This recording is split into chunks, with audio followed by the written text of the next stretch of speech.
You're listening to Everybody Pulls the Tarp, the go-to podcast for high performers. I'm Andrew Moses.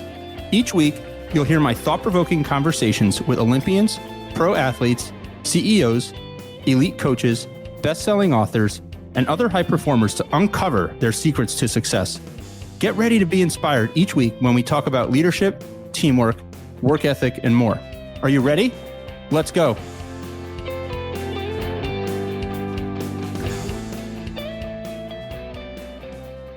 Hi, everyone. This week, my guest is WNBA champion, philanthropist, and entrepreneur, Alana Beard. In 2004, Alana was drafted second overall in the WNBA draft by the Washington Mystics and went on to become one of the most accomplished players in WNBA history. She is a four-time WNBA All-Star, two-time WNBA Defensive Player of the Year, and won the WNBA Championship in 2016 with the Los Angeles Sparks. Today, Alana is a philanthropist, entrepreneur, and sits on the board of various companies. She is the founder of 318 Foundation, a mentorship program for girls in Alana's hometown of Shreveport, Louisiana. And in 2021, she launched Transition Play, an organization that helps world-class women athletes launch new careers when their playing days are over. But that's not all. Alana is also hard at work, leading a bid to buy a WNBA team. And one day, she even hopes to be the next Oprah. In our conversation, you'll hear some of the secrets behind Alana's success on and off the court. She talks about doing things the unconventional way, why she never chooses the easy path, her formula for learning new things, and so much more. This conversation is filled with lessons that will help you be the best at whatever you do. So, let's pull the tarp and get straight to WNBA champion Alana Beard. I want to go way back. I want to go back to your days as a kid. When did it hit you that you were actually pretty good at basketball? Yeah, no, you're taking me all the way back. Well, I suppose I should begin just giving a little bit of context about my origin, right? Born and raised in Shreveport, Louisiana, Southern girl. I always say that you can take the girl out of the country, but you can never take the country out of the girl. And that's 100% me. I would say that I picked up a basketball probably around the age of 8 or 9 years old, but that it happened sort of organically. Growing up in Shreveport, Louisiana, being sort of the girl that was always engaging and playing with the guys out in the neighborhood and on the streets, basketball just naturally became sort of a love of mine. I figured that I was really good at it when I started beating all of the guys in the neighborhood at a very early age. And then when it came down to picking squads, I was always picked over my brother. So I was like, you know what, I may have a future in this. And then I took off, right? It's from picking up the ball in the neighborhood to then trying out for my middle school team. Decided to try out in the 7th grade because in the 6th grade, I was a little too shy. And ended up making the team. And it was history from there. I became extremely obsessed. History, no question. In high school, at Duke, in the WNBA, history, you made history for sure. I'm curious. I ask people who discover that they're really good at something, often run into a moment where they experience adversity for the first time and they experience kind of that resistance and that challenge for maybe the first time. It came easy, and then all of a sudden, there's a period of growth. When did that happen for you? Wow, great question. I would say that it started very early. As I mentioned, I started playing organized ball in the 7th grade with my middle school team. And in that summer of my 7th grade year, I decided to try out for a local club team. And it happened to be, at the time, the best local club team in Shreveport.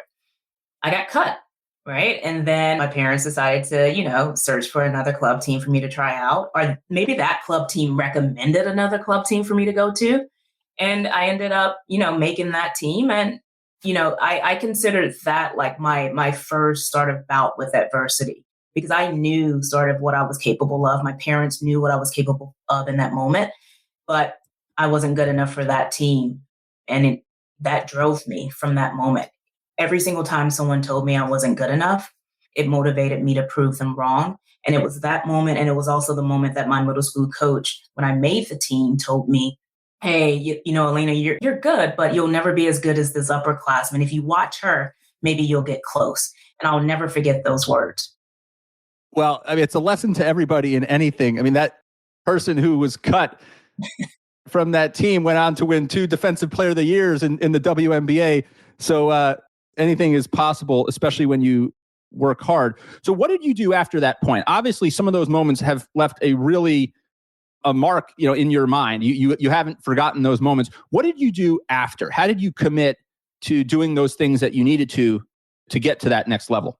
Well, I think when you and I've said this before, but when you sort of grow up in a community that I grew up in, both of my parents have a high school education.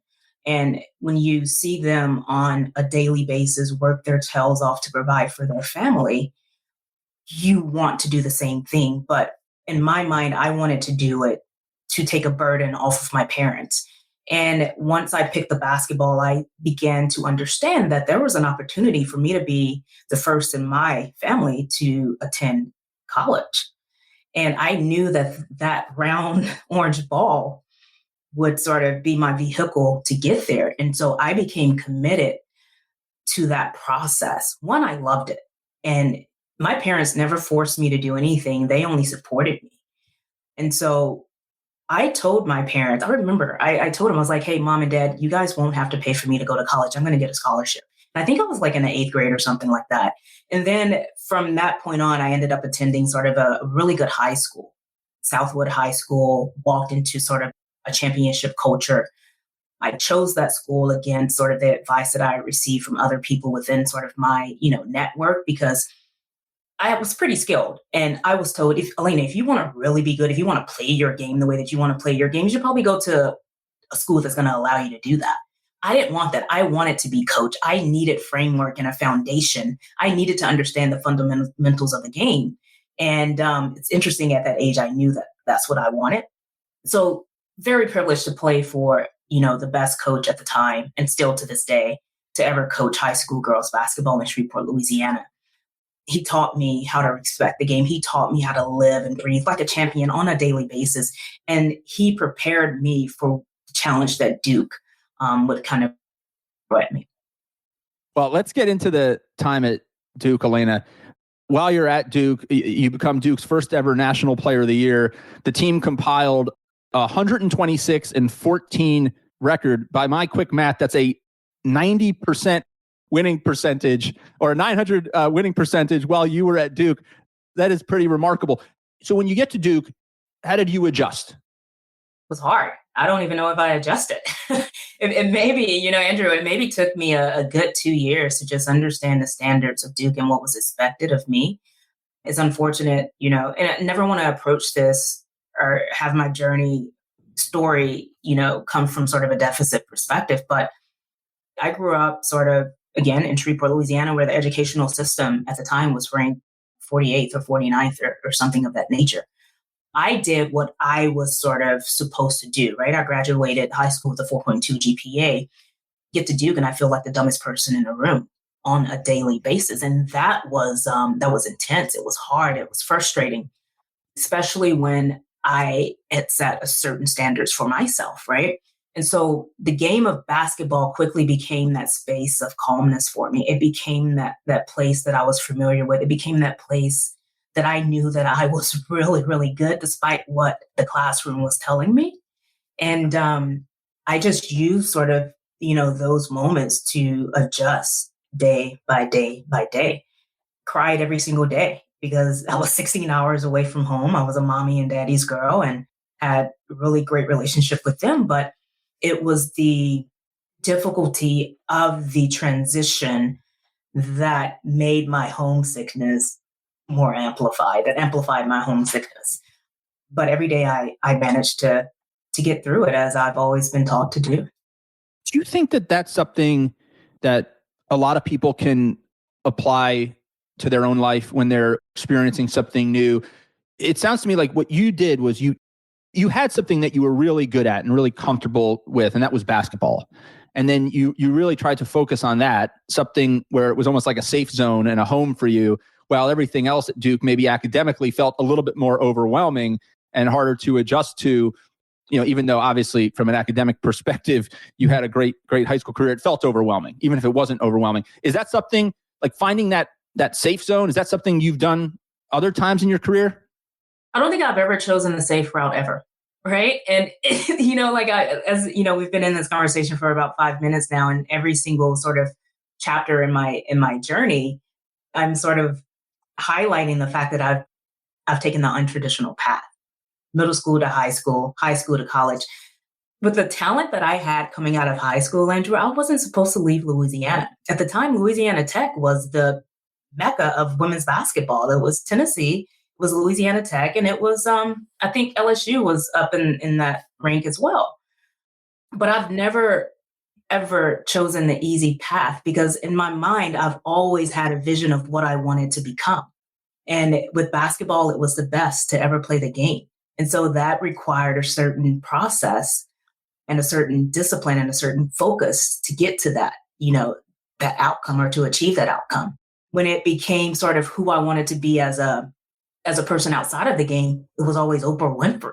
At the time, Oprah Winfrey was like my North Star, because she was the representation of me. That's like a Black woman having her own show, prime time, like killing it on the business side.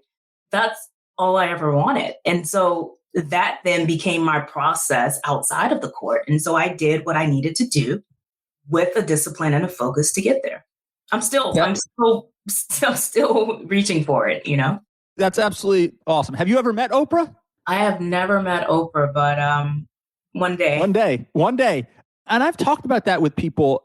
The concept that you don't have to always meet your mentor, or you don't have to meet a mentor. You can read about a mentor and watch a mentor and try and it's really fascinating to hear you invoke Oprah in that context. So let's talk about the transition from college to the WNBA.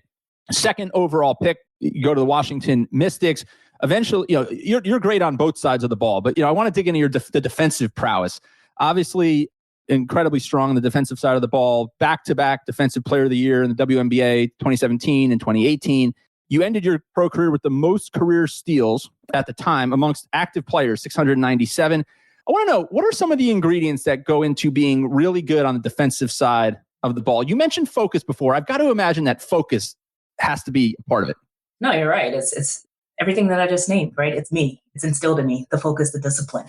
A lot of people look at defense and think that it takes a lot of skill. It takes no skill, right? It takes preparation. It takes the will and desire to stop the other person and to sacrifice yourself for your teammates, right?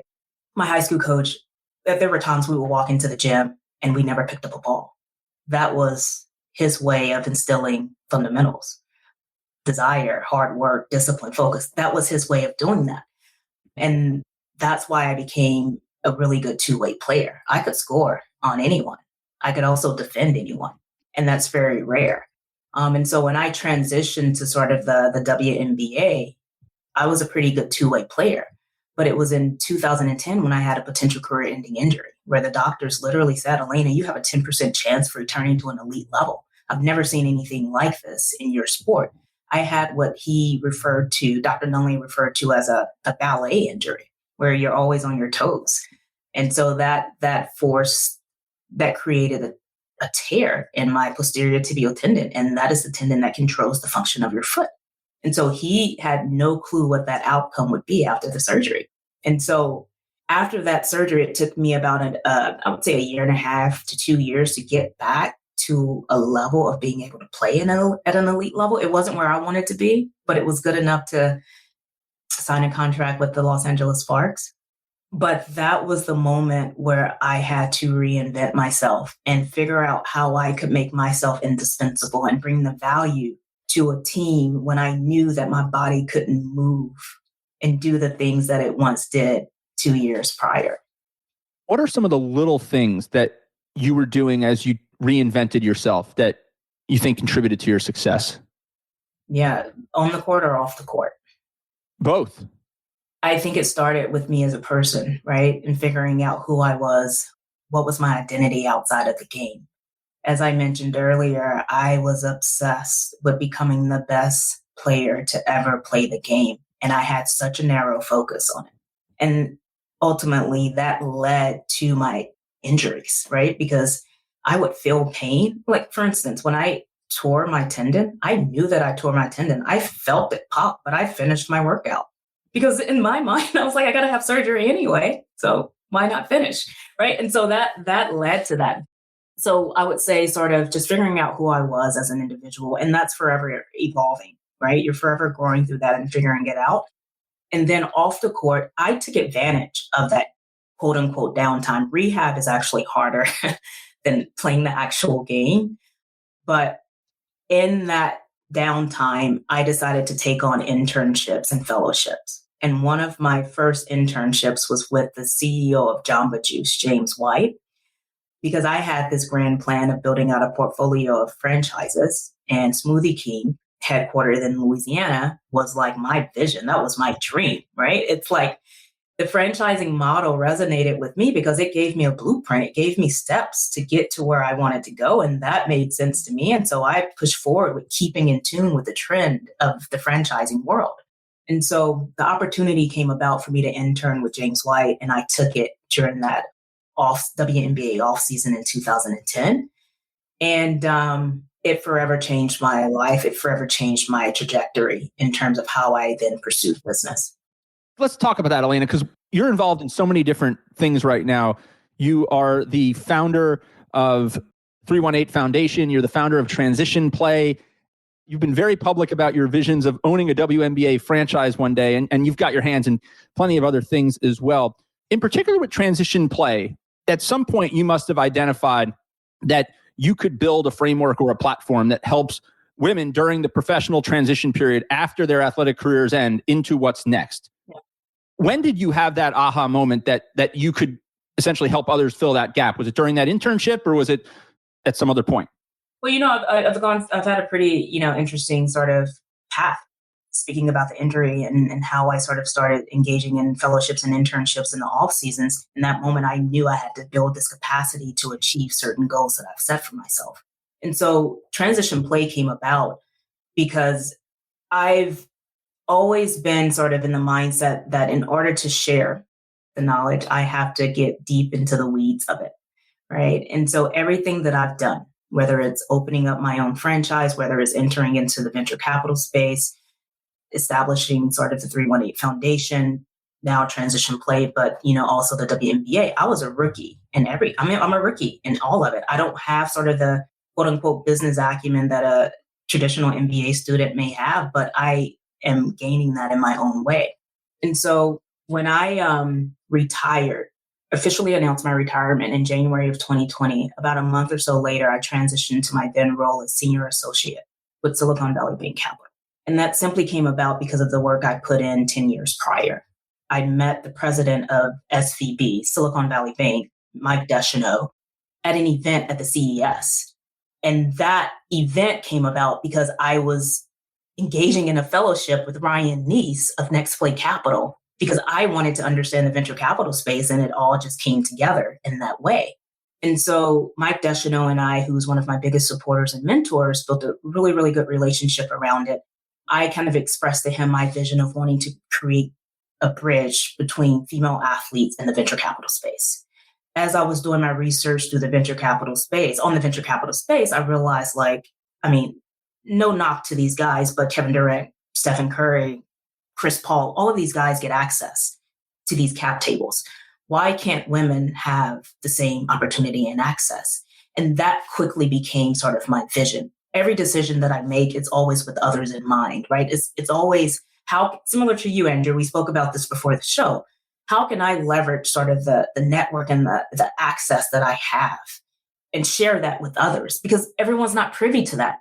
It didn't come easy. It came because of the work that I put in. But I put in this work because I had this vision of bringing others along with me. And so Transition Play became Transition Play when I had my tenure at SVB Capital, and it was overwhelming, right? It was, Alana, what did you just jump into? I would wake up some days intimidated about the day. How am I going to get through this day? But in the moment, I kept reminding myself that this is exactly why I took on this opportunity, because I have to learn. I have to be uncomfortable. I have to do all of this in order to build for others. And so Transition Play became the community that I was in search for when I was at SVB Capital, and I couldn't find it. My network is predominantly white male. That's just the way that it is. My mentorships, my mentors, all of it is predominantly white male. And so I'm after sort of this, I'm on this mission to create a shift in how that is different. That is so cool. Alana, I'm curious, when you think about, you mentioned obviously having access and a network is a challenge for some. What do you think are some of the other big challenges that pro athletes transitioning to life after their careers, or anyone who's trying to transition through different phases of their career in any industry? What are some of the biggest challenges besides access? Fear, right? A lot of people fear being vulnerable. I think exposure and not necessarily taking it on yourself to be curious enough, right? Like, and the other thing I think athletes face is the challenge of asking for help. That is the hardest thing to do. It's been very hard for me to do, but I've managed to sort of navigate it, because for our entire career, we've been taught to get through it. You're not allowed to be injured. You're not allowed to be the weakest link, right? You're not allowed to be this or that. So I would probably pinpoint asking for help as the number one thing. Fear drives sort of that ask, or I guess not wanting to ask. So fear, asking for help, and then lack of curiosity are a few things that drive it, in my opinion. Why do you think people outside of basketball, anything, why do you think people are afraid to ask for help? Because it forces you to be vulnerable. That's it. It forces you to be vulnerable. A lot of people don't like to speak about their weaknesses. And I have found strength in doing that. It has taken me some time to understand it. But once you understand that vulnerability is a strength rather than a weakness, you're going to see your life change for the better. No question. Now, before we wrap up, I want to talk about the future. And you've been very public about your dream of owning a WNBA franchise. You're not shy to take on a challenge. And I'm curious, what are some of the hurdles and challenges between today and you owning a WNBA franchise? What are some of the breakthroughs that you've got to navigate? I've named a few of them throughout this conversation. But to your point about sort of being public about sort of my desire, it's against everything that I believe in. I believe in putting my head down and doing the work. But with that publicity, I have to make people aware of what I want to do, because I am coming at this from a disadvantage, right? I don't necessarily have the liquidity that maybe our male counterparts would have. I don't necessarily have the quote unquote experience needed to sort of lead an ownership group. I am Black. I am a woman. Those are all strengths in my mind, right? But that is what drives me to get this done. It may happen differently than what I envision it happening, or how I envisioning it happen, but it will eventually happen. And so I had to come out and be a little public about it. But in terms of the challenges that are sort of standing in my way, it's the capital, right? It's the arena. You got to have the arena. You got to have the capital. And so my life as of today is about getting on these phone calls, having these conversations with potential investors. And it may take me longer than others because I believe in sort of the genuine relationship versus the transactional relationship. And that could very well be my downfall as a businesswoman. And if it is, I'm okay with that. I've always said this, the one thing that I'm most proud of over my entire career, you've named off a few accolades and championships and things of that nature. I've had the privilege of playing in 27 countries because of the game. And it's those relationships that I was capable of building over the course of my career that I'm most proud of. And I take that serious. You sure do, Alana. And it's the relationships and it's the mindset you bring to those relationships that you want to bring everybody along with you. And that it's not just about you. And as I sit here and think about our conversation and your career, I think that's such an important part of it. And thinking back to what you said a few moments ago about how it's not like you to be very public about a challenge. I've read, something that you've said where you say you work in the background. You work in the background, you put your head down and you do the work. You alluded to it a little bit there, but I think that's an important lesson too, that sometimes you've done. You have to stand up and say, this is what I'm trying to do. I'm going to work in the background, but if anybody out there can help me, yes, that's going to be a part of the process. We're all going to do this together. And who knows, maybe one day you'll have an Oprah-esque show as well, in addition to owning that WNBA franchise. I think, Alana, anything you put your mind to, you can accomplish.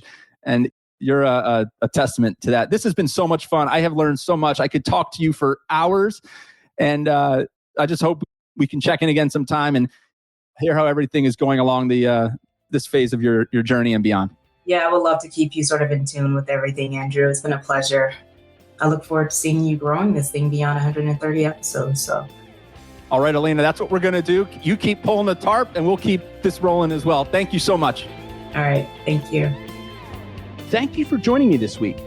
Be sure to subscribe in your favorite podcast app so you can catch all of our upcoming episodes. And if you are like me and want a world full of tarp pullers, then leave a review to help others find us. You can also follow me on Twitter at Andrew H. Moses. That's Andrew H. Moses.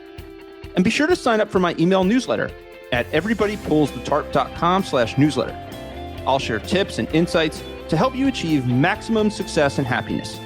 Today is a great day to pull the tarp. I am rooting for you. See you next time.